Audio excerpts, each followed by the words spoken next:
Hello everyone, and welcome to my Sister Wives For You channel. I hope everyone is having a wonderful day. Before we begin, please hit the subscribe button and give this video a thumbs up. For years, fans of Sister Wives believed they had seen every twist the Brown family had to offer. Heartbreak, betrayal, spiritual divorce, public unraveling, new love stories, and the unraveling of a once-idealized plural family. But whispers swirling around Kody Brown today raise a burning question that is igniting social media, online forums, and fan discussions everywhere.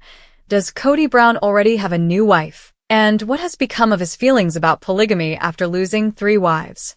In stunning succession, the man who once stood as the loudest champion of plural marriage now stands alone with only Robyn Brown by his side, and insiders, watchers, and longtime viewers are buzzing that Kody's ego may never allow him to walk away from the plural patriarch identity that defined him for decades.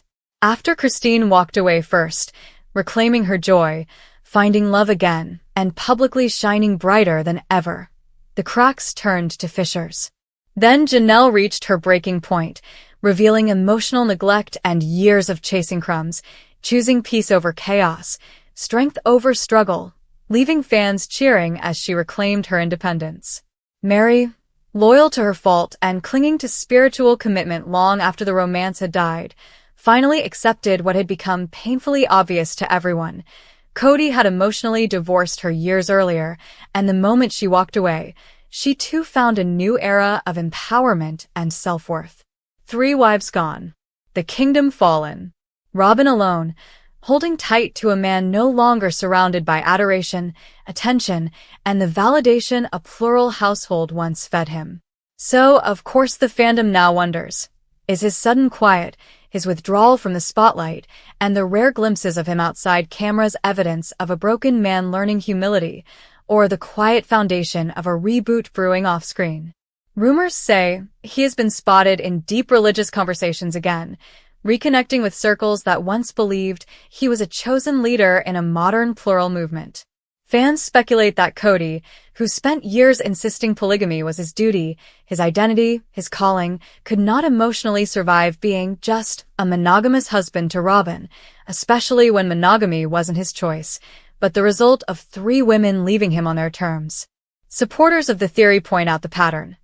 Kody has always struggled when control slips through his fingers, and losing 3 wives was not only a marital collapse, it shattered the very framework of how he viewed himself as a man, husband, and spiritual leader. Yes, he once declared polygamy too hard and suggested he no longer wanted it, but was that wounded pride speaking in the heat of humiliation? Those familiar with Kody say his principles bend when his ego is bruised, his public statements shift depending on who walked out and who applauded, and his sudden anti-polygamy stance sounded less like spiritual change and more like emotional retaliation. I don't want it now that they don't want me. And while some believe he is humbled and learning to value a singular partnership at last, others suspect the fire for plural life never went out. It was merely dimmed by public embarrassment, financial strain, and losing the wives who once participated in his identity. Meanwhile, whispers say a possible quiet courtship could be forming somewhere out of the cameras, fueled by those still loyal to polygamy who think Kody was mistreated by independent modern-thinking wives who stopped obeying plural wife structure, the narrative some feel he clings to as justification for losing his family. Insiders say Kody has always thrived on admiration, guidance, and feeling chosen, and if there are women out there still pulled toward the lifestyle, he may once again see himself as a patriarch chosen to rebuild a new family the right way. His way, obedient, unified, silent, supportive, never challenging his authority, everything the original family stopped being as the wives grew in confidence, independence, and personal strength. Yet others argue the opposite, that Kody has tasted the emotional collapse of losing respect, and he may cling to Robyn because she is the last structure holding his identity up. Robyn herself, who has long been painted as the symbolic final wife, may hold too tightly to allow another woman to enter the dynamic, not out of jealousy alone but out of fear. Fear that Kody falling in love again would expose her long-protected place, fear that a rebooted plural family would threaten her security and undo the careful emotional architecture she built around being the favorite in a collapsing dynasty. But what does Kody want? That remains the burning, complicated, ego-tinged mystery at the center of the Sister Wives universe.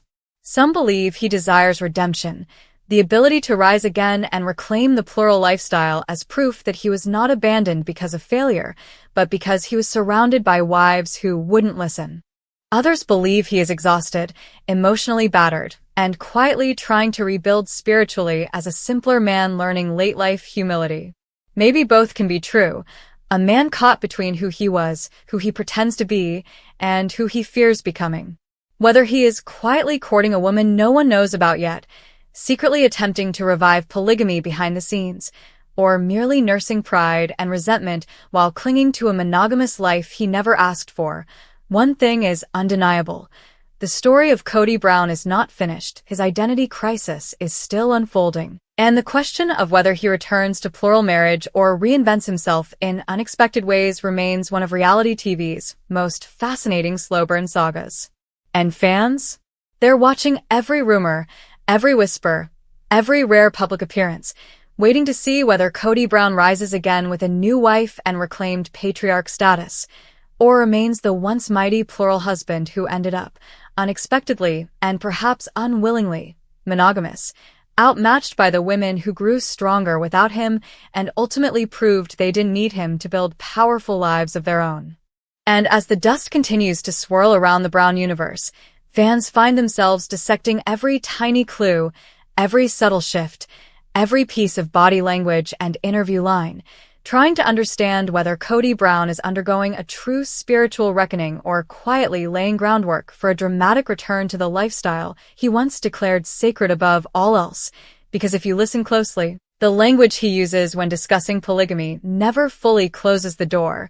He never says, "I don't believe in it anymore," only "it didn't work with them," which sounds less like a man who has evolved beyond plural marriage and more like a man who sees the failure as situational, conditional, tied to personalities and disobedience rather than the structure itself.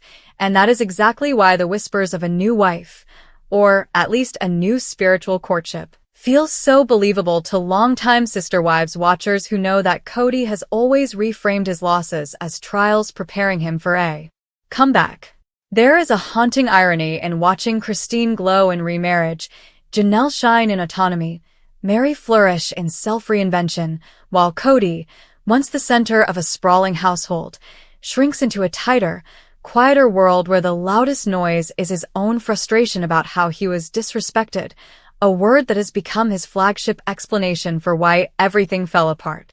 But resentment fuels reinvention as strongly as inspiration, and if there is one trait no one can deny about Kody Brown, it is that he has always believed he was destined for a form of leadership, spiritual, familial, social, sometimes imagined, sometimes real, but always present in his internal narrative, and men who think of themselves as chosen rarely stay in the shadows for long.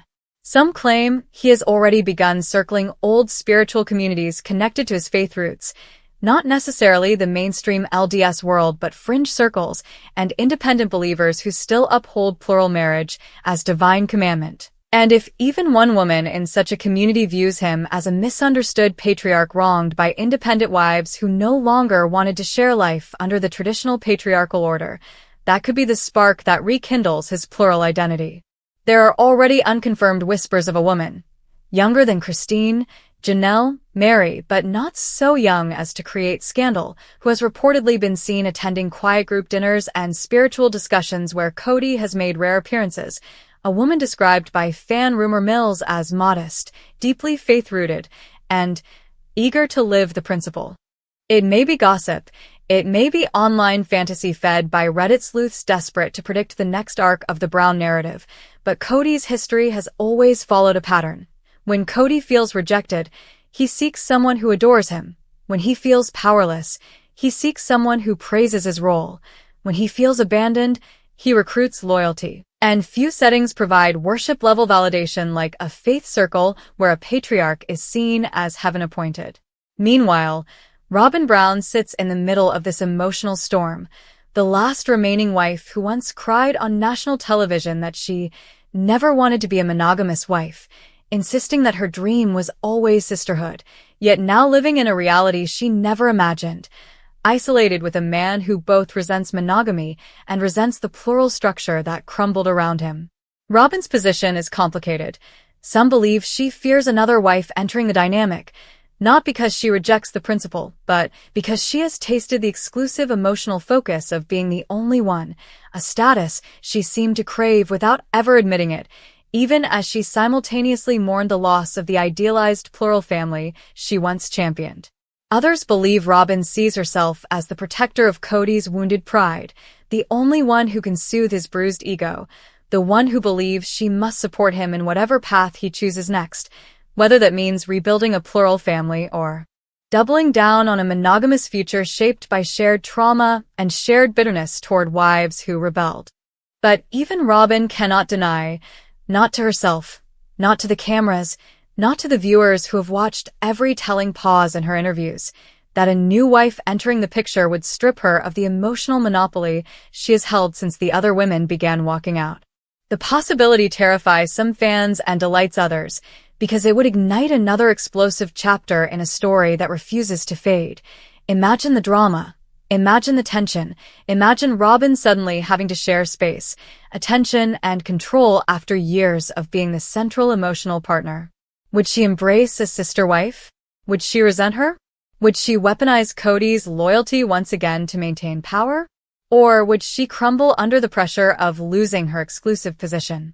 Every possibility is cinematic, messy, real-life soap opera gold, and viewers are hungry for whichever version reality delivers. Meanwhile, Christine, glowing in happiness, might watch from afar with a mix of relief and vindication, shaking her head at the idea that Kody may once again be chasing a life she and the others fought years to survive. Janelle, steady and grounded, might sigh with the kind of exhausted wisdom only a woman who finally found peace can possess. Mary, now finally rewriting her narrative, might feel a sting of déjà vu mixed with the satisfaction of someone who escaped just in time. Their stories moved forward, love found again, self-respect rebuilt, identity reclaimed, while Kody's story remains suspended between past and future, ego and evolution. Even fans who despise him admit, he is fascinating, unpredictable, driven not by logic but by wounded pride and yearning for legacy, and men fueled by legacy often make decisions that feel impossible right up until they happen. Some viewers think he will never remarry because he cannot risk another public failure. Others believe he will, not out of romance or destiny, but out of stubborn need to prove the world wrong, to prove he is still a patriarch, still desirable, still relevant, still capable of building what he believes God once asked him to build. And whether he actually pursues a new wife, entertains the idea, secretly engages in courting conversations, or merely savors the fantasy of reclaiming his throne, the seismic truth is this: Kody Brown is not a man who accepts an ending unless he declares it. His entire identity was built on plural family, his authority, his pride, his image, his spiritual justification, and losing it was not only a personal defeat but a public dethroning, witnessed by millions. And so we watch in suspense. Is he quietly rebuilding his plural dream? Is a new wife waiting in the wings, ready to be introduced not just as a partner, but as a symbol of Kody's rebirth as a patriarch? Or will he cling to monogamy, not because he believes in it, but because fear of rejection now outweighs the call of spiritual duty? The answer remains shrouded in silence, in speculation, in the unspoken tension every time Kody addresses the past, his tone shifting between wounded martyr and misunderstood leader. But one fact remains undeniable. Whatever he chooses next, whoever he chooses next, will not be small, quiet, or emotionally neutral. It will be dramatic, polarizing, pride-driven, and soaked in the same relentless energy that has kept sister wives alive far beyond what anyone expected. Because Kody Brown is not finished. His ego won't allow it. His spiritual identity won't release it. And whether fans cheer, cringe, or gasp when the next chapter reveals itself, they will watch, because the story of the man who once ruled a kingdom of 4 wives, only to watch it fall piece by piece, still has one final question left to answer. Will Kody Brown rebuild what he lost, reinvent himself completely, or spend the rest of his life chasing the shadow of the patriarch he once believed he was destined to be.